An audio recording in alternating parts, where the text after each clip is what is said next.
तेज हवा चल रही थी। बादलों ने चांद को पूरी तरह ढक रखा था। शमशान घाट के पास की कच्ची सड़क पर एक आदमी पूरी ताकत से भाग रहा था। उसके कपड़े कीचड़ और खून से सने हुए थे। पैरों में चप्पल भी नहीं थी। हर कुछ सेकंड बाद वो पीछे मुड़कर देखता, जैसे कोई उसके बिल्कुल पीछे चल रहा हो। उसकी सांस टूट रही थी। बचाओ, कोई तो बचाओ। अचानक उसके कानों में एक औरत की मीठी लेकिन अजीब आवाज गूंजी। इतनी देर से भाग रहे हो, एक बार पलटकर देख तो लो। आदमी ने दोनों हाथों से अपने कान बंद कर लिए। नहीं, मैं तेरी तरफ नहीं देखूंगा। पुजारी ने मना किया था। वो फिर भागने लगा, लेकिन अगले ही पल उसके कदम अपने आप रुक गए, जैसे किसी ने उसके शरीर पर कब्जा कर लिया हो। उसकी गर्दन धीरे धीरे पीछे मुड़ने लगी। वो पूरी ताकत से उसे रोकने की कोशिश कर रहा था। फिर अचानक दूर से सिर्फ उसकी चीख सुनाई दी। अगली सुबह पूरे देवघर गांव में एक ही खबर फैल चुकी थी। शमशान वाले रास्ते पर एक आदमी की लाश मिली है। उसके शरीर पर एक भी चोट नहीं थी, लेकिन उसकी आंखें पूरी तरह खुली हुई थीं, जैसे मरने से पहले उसने ऐसी चीज देख ली हो जिसे देखकर इंसान जिंदा नहीं रह सकता। गांव वाले डर के मारे शव से दूर खड़े थे। कोई उसके पास जाने की हिम्मत नहीं कर रहा था। तभी वहां 26 साल का आरव मिश्रा पहुंचा। वो शहर से कुछ दिन पहले ही गांव लौटा था। पढ़ा लिखा होने की वजह से वो भूत प्रेत जैसी बातों पर विश्वास नहीं करता था। उसने भीड़ हटाई और शव के पास झुक गया। किसी ने पुलिस को खबर दी? भीड़ में खड़े बुजुर्ग हरिनारायण काका बोले, पुलिस क्या करेगी बेटा, ये इंसान का काम नहीं है। आरव ने शव को ध्यान से देखा। चेहरे पर डर था, लेकिन चोट का कोई निशान नहीं। तभी उसकी नजर आदमी की मुट्ठी पर पड़ी। मरते वक्त उसने किसी चीज को इतनी जोर से पकड़ा था कि उंगलियां अकड़ चुकी थीं। आरव ने धीरे धीरे उसकी मुट्ठी खोली। अंदर एक पुरानी चांदी की पायल का आधा टुकड़ा था। पायल को देखते ही हरिनारायण काका का चेहरा पीला पड़ गया। उसे मत छूना। लेकिन तब तक आरव वो पायल उठा चुका था। क्यों? इसमें ऐसा क्या है? काका कांपती आवाज में बोले, जिसके पास ये पायल पहुंचती है वो ज्यादा दिन जिंदा नहीं रहता। भीड़ में फुसफुसाहट फैल गई। यक्षिणी की पायल। आरव झुंझलाकर बोला, बस भी कीजिए आप लोग। कोई मर गया है और आप लोग कहानी बना रहे हैं। उसने पायल अपनी जेब में रख ली। उसी समय उसे ऐसा लगा जैसे उसके कान के पास किसी ने बहुत धीरे से फुसफुसाया हो। अब ये तुम्हारे पास है। आरव तुरंत पलटा। पीछे कोई नहीं था।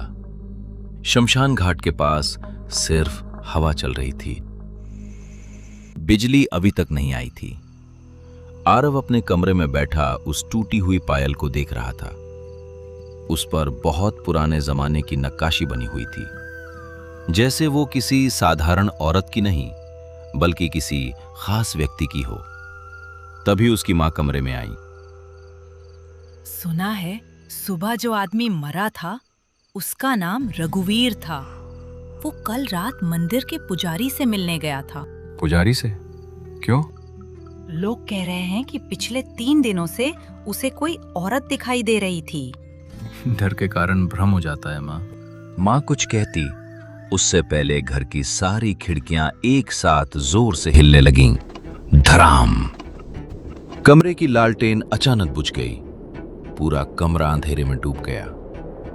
आरव ने मोबाइल की टॉर्च जलाने की कोशिश की, लेकिन स्क्रीन अपने आप ऑन होकर कैमरा मोड में खुल गई। मोबाइल की स्क्रीन में उसे अपना कमरा दिखाई दे रहा था। बिस्तर, मेज, दीवार और उसके ठीक पीछे सफेद कपड़ों में खड़ी एक औरत की धुंधली परछाई। आरव का गला सूख गया। उसने झटके से पीछे मुड़कर देखा। कमरा खाली था, लेकिन मोबाइल की स्क्रीन पर वो परछाई अभी भी मौजूद थी। फिर उसी मीठी आवाज ने फुसफुसाकर कहा, तुमने उसे क्यों उठाया? आरव के हाथ से मोबाइल नीचे गिर गया। और उसी पल उसे पहली बार एहसास हुआ कि सुबह शमशान घाट से जो चीज वो अपने साथ लाया था, शायद वही उसके घर तक किसी और को भी ले आई थी। मंदिर के अंदर घी के दीपक जल रहे थे। दीवारों पर धुएं की काली परत जमी हुई थी। बाहर गांव के कुछ लोग खड़े थे, लेकिन कोई भी अंदर आने की हिम्मत नहीं कर रहा था। आरव ने मंदिर के अंदर कदम रखा।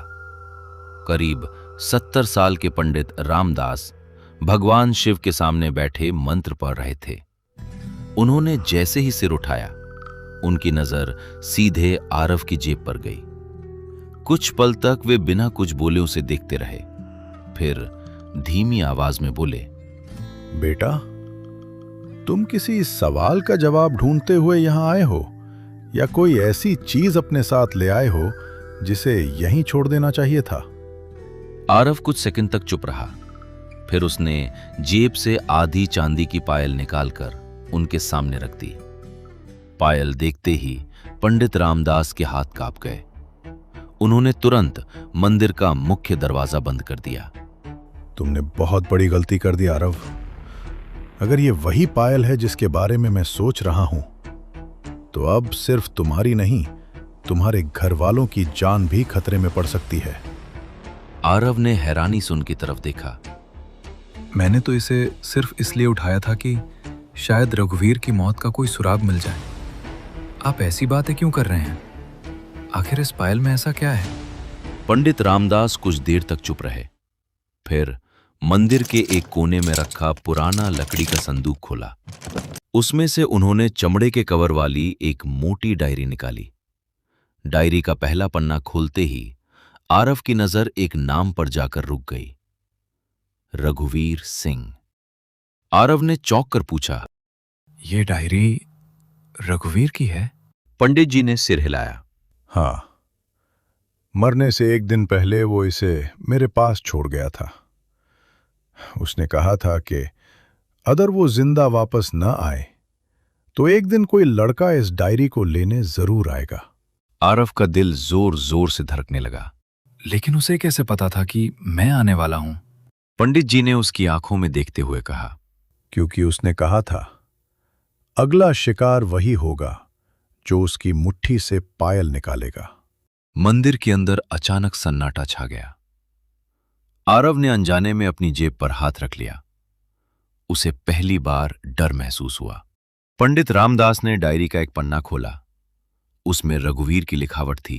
पहले मुझे सिर्फ पायल की आवाज सुनाई देती थी, फिर वो हर रात मेरे सपनों में आने लगी। तीसरी रात उसने पहली बार मेरा नाम लिया। आरव आगे पढ़ने ही वाला था कि मंदिर के बाहर किसी के चलने की आवाज आने लगी। ठप ठप ठप। ऐसा लग रहा था जैसे कोई नंगे पैर पत्थर की सीढ़ियां चढ़ रहा हो। आरव ने बाहर देखने की कोशिश की, लेकिन वहां कोई दिखाई नहीं दिया। उसी समय छन छन, वही पायल की आवाज मंदिर के अंदर गूंज उठी। पंडित रामदास का चेहरा एकदम सफेद पड़ गया। उन्होंने कांपती आवाज में कहा, आरव, ध्यान से मेरी बात सुनो। अभी चाहे कुछ भी सुनाई दे, चाहे कोई तुम्हारा नाम लेकर बुलाए, चाहे तुम्हें अपने किसी अपने की आवाज ही क्यों ना सुनाई दे, मंदिर के इस दरवाजे को खोलना मत, क्योंकि वो कभी दरवाजा नहीं खटखटाती। वो सिर्फ इंतजार करती है कि कोई खुद उसे अंदर बुला ले। आरव ने गहरी सांस ली। अगर वो सचमुच बाहर है तो क्या हम पूरी जिंदगी यहीं छिपे रहेंगे? कोई ना कोई रास्ता तो होगा जिससे इस सब का अंत किया जा सके। पंडित जी ने डायरी उसकी तरफ बढ़ा दी। रास्ता है, लेकिन पहले तुम्हें यह जानना होगा कि रघुवीर उस रात शमशान की तरफ भाग क्यों रहा था। जब तक तुम्हें उसकी आखिरी रात की पूरी सच्चाई नहीं पता चलेगी, तब तक तुम उससे बच नहीं सकते। अचानक मंदिर के भारी लकड़ी के दरवाजे पर 3 धीमी दस्तक हुई। ठक ठक ठक। फिर बाहर से एक औरत की बेहद शांत आवाज आई। पंडित जी, दरवाजा खोलिए। मैं आरव की माँ हूँ, उसे घर ले जाने आई हूँ। आरव तुरंत दरवाजे की तरफ बढ़ा, लेकिन पंडित रामदास ने उसका हाथ कसकर पकड़ लिया। उन्होंने कांपते हुए फुसफुसा कर कहा, तुम्हारी माँ आज सुबह अपने मायके गई हैं। आरव के चेहरे का रंग उड़ गया। बाहर से वही आवाज फिर आई, आरव बेटा दरवाजा खोलो, मुझे बहुत डर लग रहा है। मंदिर के अंदर खामोशी छा गई। आरव समझ चुका था, दरवाजे के बाहर उसकी माँ नहीं थी।